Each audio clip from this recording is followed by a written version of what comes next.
A rare heart defect struck a Port Clinton family twice. And now in a heartwarming show of support, people from around Northwest Ohio and the country are pitching in to ease the couple's burden. They sat down with 13 ABC's Sasha Bray to share the story of baby Lucas, a story you'll only see on Action News. Yep.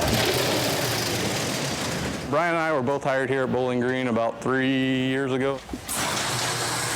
We're a family. We live together. We're together a third of the time. These past couple weeks, we've been bouncing back like daddy ideas and whatnot. It was just one morning he brought up what was going on just through normal discussion. Having a son coming myself, it was scary. I didn't know, what we could do to help him.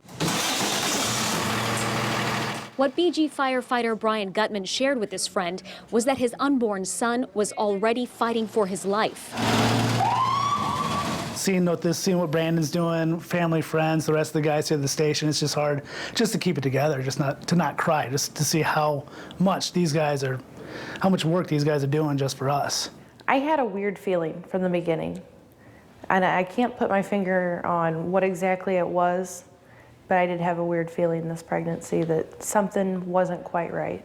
We met with Brian and his wife Jennifer just before the birth. They remembered that day in March they never saw coming. It was probably the worst day of our lives. We went in for our 20-week ultrasound, and the ultrasound technician just got quiet, and we knew that there was something wrong.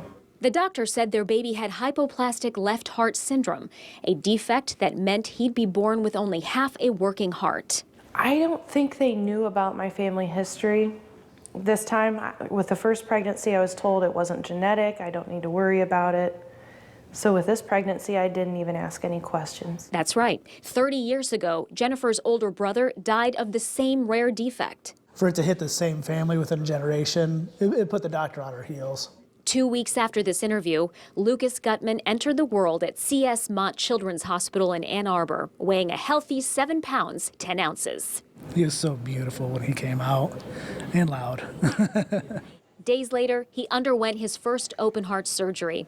We visited Lucas as he recovered from that grueling 6-hour procedure, his tiny body hooked up to dozens of machines. The heart is certainly much smaller. All the structures, the vessels are much smaller. That adds to complexity. To not be able to hold him, it just kills me. But every time I see that little movement, feels good. You know he's going to be in some pain. But on the other hand, it's amazing that, all that's being done to keep him alive. Now, Lucas's prognosis for a long life is good. Our hope with these children is that the only thing that people will know moving forward after a few years after their many surgeries is that you'll just know that they'll just have a scar on their chest. The baby can't come home to his excited big brother until at least mid-August. And when he does, Jennifer will stay home to give him round-the-clock care to prevent infection. The medical bills will total around $500,000 before insurance. The financial burden is something that's going to be enormous for them. So, we thought of the fundraiser as just a way to bring in some money to have something to give them to help out at least a little bit. It's a pancake fundraiser this Sunday, an idea that started out small but has now drawn donations from people around the country. Local 2379 is raffling off prizes like weekend getaways and these signed pictures of actors Taylor Schilling and William Shatner, plus this football autographed by Detroit Lions wide receiver Calvin Johnson. We take care of our own so we can help others. Very humbling indeed. Lucas is scheduled to have another surgery 4 to 6 months from now, and then surgery number 3 when he's around 2 years old. If you'd like to help the family, head to 13abc.com, where we've posted everything you need to know about the Pancake fundraiser this weekend, and also a benefit 5K next month that's being planned by the Port Clinton Fire Department, where Brian volunteers.